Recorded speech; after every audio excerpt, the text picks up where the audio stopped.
My name is Lerato Mogoatlhe. I'm the author of Vagabond, Wandering Through Africa on Faith.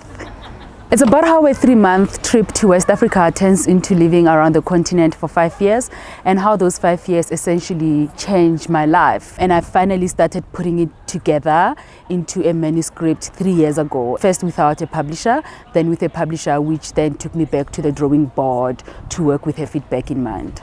I started in Senegal because Senegal has always had a visa on arrival policy, and you don't even pay for it. Everyone is welcome. Had very little savings, had no traveling experience at all, did not even speak French, did not have a hotel booked for the night of my arrival. And there, I just decided that, well, I'm going to wing it. And it set the tone of how I travel. I tried to not plan as much around logistics. I let experiences and people that I meet write themselves into my travels. So if, for instance, I go to a place, I go to a bar, because everyone is happy and relaxed at a bar usually, I scout the room like a psycho, then I look for a friendly face and I see you smiling, or I see you interacting with your friend in a very welcoming way. I'll come over, introduce myself and say, hey, I'm new in town, I need a place to start. Where can I sleep? What are the coolest experiences? What are some of the amazing people that make your hometown rich and worth a story to tell? Before I left, people used to joke, Lerato, what are you going to eat? Oh my gosh, you're finally going to lose weight because you're going to starve. And the opposite happened. I mean, in West Africa, I gained so much weight. The food culture is not defined by breakfast, lunch, and supper. It's, well, if there are people, then there must be food, and it must be lots of it, and there must be a variety.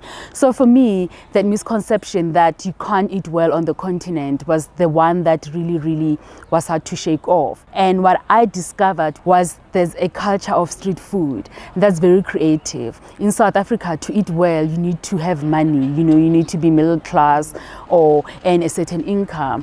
I could buy my tuna steaks to cook at my place in Zanzibar for 15 rands.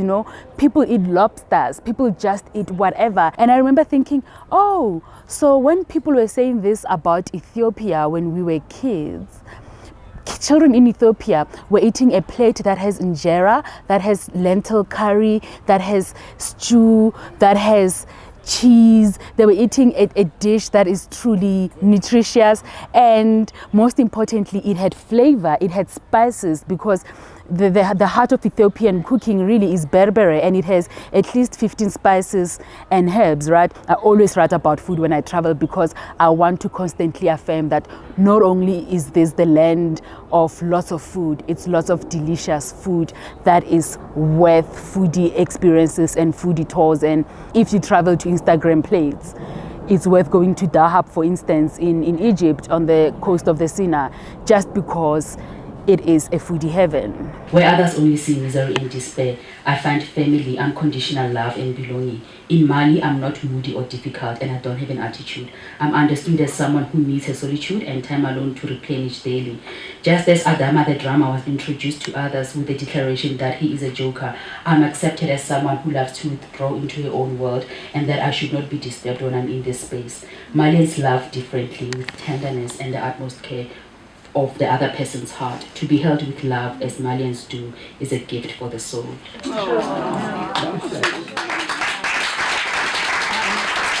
When I travel, I leave all my expectations at home. I don't care for anything. Being able to sleep with cotton sheets, for instance, all of those things stop mattering when I leave South Africa.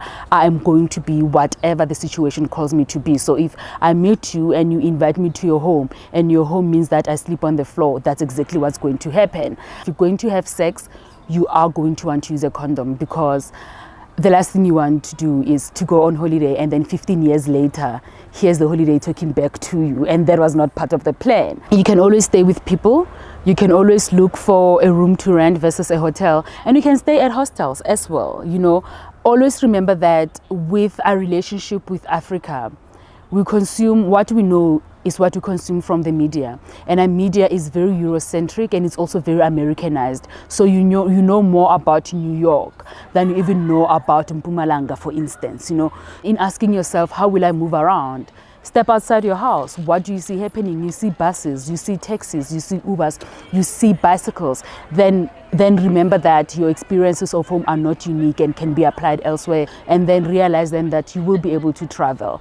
The nice thing about South Africa and Southern Africa is that if you are South African and you wanted to explore Southern Africa, we are so connected that you can get a bus from here to Malawi, a bus from here to Swakopmund, a bus from here to anywhere you want to go. Do not look at lifestyle programs because they have a target market, and that's going to make you think that you need to be rolling in money to be able to afford to travel Africa. Planes are quicker, but there's no story to them, there's no experience to them. When you're on the road, you meet people, you see more of places that you are not necessarily going to be experiencing with all your senses, but in passing you can see. In stopping to grab a drink or grab a meal, you can have some interactions and get a more fuller picture of places than what you would flying.